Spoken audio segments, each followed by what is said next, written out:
புகழ் அனைத்தும் இறைவனுக்கே. ஷஃபா மர்வா 2 மலைகளை படைத்து இறைவனுடைய அத்தாட்சிகளாக ஆக்கிய வல்ல இறைவனை போற்றி புகழ்ந்து நமது தலைவர் நபி ஸல்லல்லாஹு அலைஹி வஸல்லம் அவர்களுடைய துவா பரக்கத்தினாலும் எனது சிறிய உரையை ஆரம்பம் செய்கின்றேன். நமது சேனலுக்கு நிதி உதவி செய்யுங்கள், சப்ஸ்கிரைப் செய்யுங்கள். அல்லாஹு சுப்ஹானஹு தஆலா உங்களுக்கு சகல விதமான பாக்கியங்களை கொடுப்பானாக. அல்ஹம்துலில்லாஹ். அத்தியாயம் 2 வசனம் 158. நிச்சயமாக சபா மற்றும் மர்வா என்னும் 2 மலைகள் அல்லாஹுவின் அடையாளங்களில் உள்ளவை. எனவே எவர்கள் காபா என்னும் அவ்வாலயத்தை ஹஜ்ஜு அல்லது உம்ரா செய்கிறார்களோ அவர்கள் அவ்விரண்டையும் சுற்றி வருவது செய்வது குற்றமல்ல. இன்னும்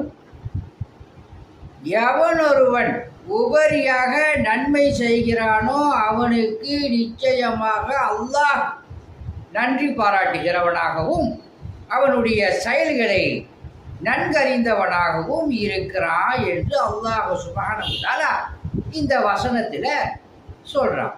எக்ஸாம்பிள், சபா மர்வா அல்லாஹுடைய அடையாளங்களில் உள்ளவை.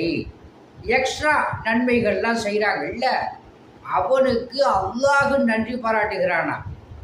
எதை எக்ஸ்ட்ரா நன்மைகள் செய்யக்கூடியவர்களுக்கு அல்லாஹ் சுப்ஹானஹு வ தஆலா நன்றி பாராட்டுகிறோம் அப்படின்னு சொல்கிறான்.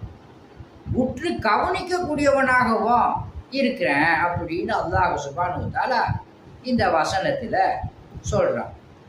அல்ஹம்துலில்லாஹ். அல்லாஹ் சுப்ஹானஹு வ தஆலா உங்களுக்கும் எனக்கும் சொர்க்கத்தை வாஜிபாக்கி நரகத்தை ஹராமாக்குவானாக.